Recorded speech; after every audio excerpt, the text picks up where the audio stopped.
ventilasi ditahan dulu. Terakhir dari kami akan melakukan pendisiplinan karena proses edukasi sudah dilakukan, proses teguran sudah dilakukan, sudah masuk sesuai komitmen kita, yaitu tahap ketiga, yaitu pendisiplinan dengan denda. Jadi akan ada denda nilainya 100.000 sampai 150.000 kepada mereka yang tidak menggunakan masker di tempat umum, ya. Kalau di ruang pribadi itu pilihan. Jadi di rumah tidak wajib, tapi kalau mau pakai karena kewaspadaan silahkan, tapi tidak masuk kategori yang diwajibkan. Yang diwajibkan itu adalah di luar rumah, tempat umum dengan pengecualian. Kalau dia sedang pidato seperti saya, itu tidak harus, ya. Kemudian sedang olahraga kardio tinggi, lari kencang, sepeda kencang, itu diizinkan, dan sedang makan di ruang publik itu juga dibolehkan. Di luar itu akan ada denda. Nah, akan dimulai di tanggal 27 Juli. Nah, jadi ini tolong jadi proses itu akan dilakukan selama 14 hari. Di tanggal 27 Juli pemberlakuan dendanya akan dimulai. Selama 14 hari kami akan memfinalisasi sosialisasi kepada masyarakat, sehingga selama 14 hari kami beri kesempatan semua kantor-kantor, institusi-institusi untuk mewajibkan halayak yang ada di institusinya menggunakan masker, diedukasi di pasar di mana, silahkan media tolong bantu. Denda itu akan dimulai tanggal 27 Juli. Mudah-mudahan kami sih tidak berharap banyak yang kena denda, karena bukan tujuan kami mencari denda. Tujuan kami mah tidak perlu ada denda asal kedisiplinan itu ada. Tapi karena kita monitor laporan dari Pak Kapolda dan kita lihat sehari-hari orang sudah banyak cuek tidak menggunakan masker di tempat umum, maka opsi ketiga setelah edukasi, setelah teguran masuk denda ini akan kita lakukan. Dan pilihannya kalau tidak bisa membayar denda, salah satu opsinya adalah kurungan atau kerja sosial yang finalisasinya sedang akan disiapkan oleh Pak Kajati. Saya kira itu update seminggu ini. Ada pertanyaan tambahan, silakan.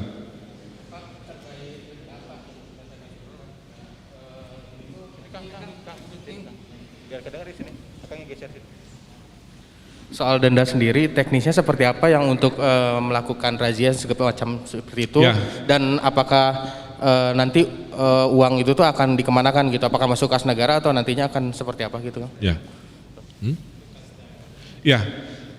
Sementara dasar hukumnya adalah Pergub yang sedang akan dikaji oleh Pak Kajati. Dana itu tentulah masuk ke kas daerah, dana terhimpun buat negara. Nanti yang melaksanakannya 3 institusi, dari Satpol PP, kemudian dari kepolisian dan dari TNI atas nama gugus tugas, kira-kira begitu. Jadi sebenarnya peraturan ini membekali gugus tugas yang diberi kewenangan oleh peraturan untuk membuat semua tindakan yang diperlukan untuk menjaga epidemiologi kita terkendali. Hanya masker aja atau yang berkerumun juga, Pak? Ada masker saja. Masker ya. saja ya. Selamat siang Pak Gub, saya Nazla dari Kompas TV. Pak, kemarin kan ada klaster baru di wilayah Secapa Ade, dan berdasarkan informasi yang saya dapatkan bahwa warga sekitar menolak adanya pengetesan. Ulangi lagi apa? Di wilayah sekitaran Secapa Ade, warga sekitar menolak adanya pengetesan COVID. Iya. Tindakan dari Pemprov sendiri seperti apa, dan apakah di wilayah Bandung ada kemungkinan penerapan PSBB lagi, Pak? Terima kasih. Ya. Jadi sudah saya sampaikan kemarin, tidak ada PSBB, yang ada PSBM. Artinya yang akan dibatasi skala kecamatan. Dan menurut laporan dari gugus tugas Kota Bandung, PSBM sudah dilakukan atau akan dilakukan segera di Kecamatan Cidadap di wilayah tersebut. Artinya pintu masuk keluar masuk tidak boleh bebas.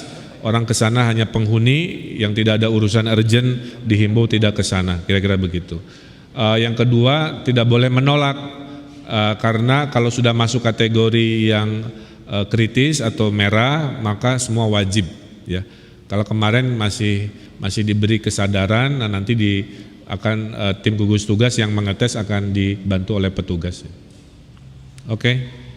Kang, ini Kang berkaitan dengan tes di sekitar Secapa dan Pusdipom ini sudah berapa yang dites dan berapa yang reaktif mungkin hasilnya.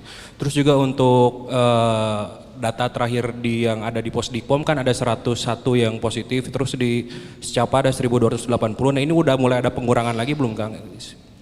Yang sembuh dan lain sebagainya. Ya, per hari ini data masih sama seperti yang disampaikan oleh Kasad kemarin. Saya kira kita pakai angka itu aja dulu. Nanti udah negatif. Oh, kemudian laporan tadi dari Panglima Kodam dari sejumlah yang tadi disampaikan